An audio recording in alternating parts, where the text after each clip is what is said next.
Hi, I'm Vanessa Cordera, and I'm giving my tribute speech over Dr. Martin Luther King Jr.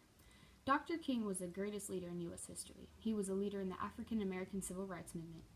His plan was to end segregation, and he gave one of the most known speeches ever in history. I chose Dr. King because he was a charismatic leader, and he was a voice for the African American culture before the Civil Rights Act of 1964.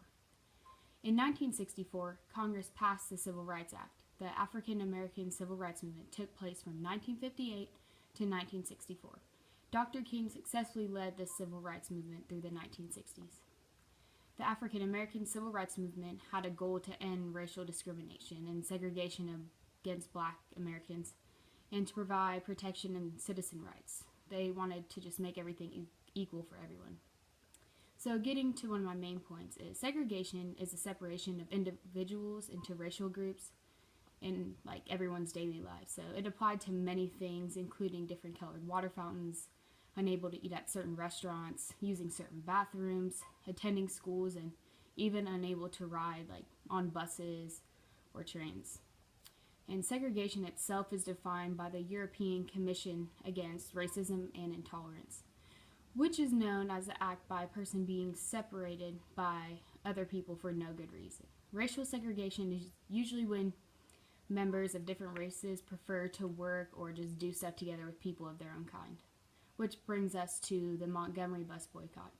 This was an event that happened during the Civil Rights Movement. It was a social and political campaign against racial segregation on the public transit in Montgomery, Alabama.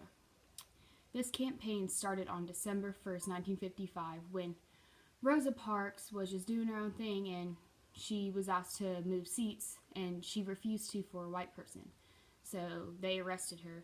So that campaign ended December 20th, 1956, when it was taken to the U.S. Supreme Court, where it was declared that the segregated buses were to be unconstitutional.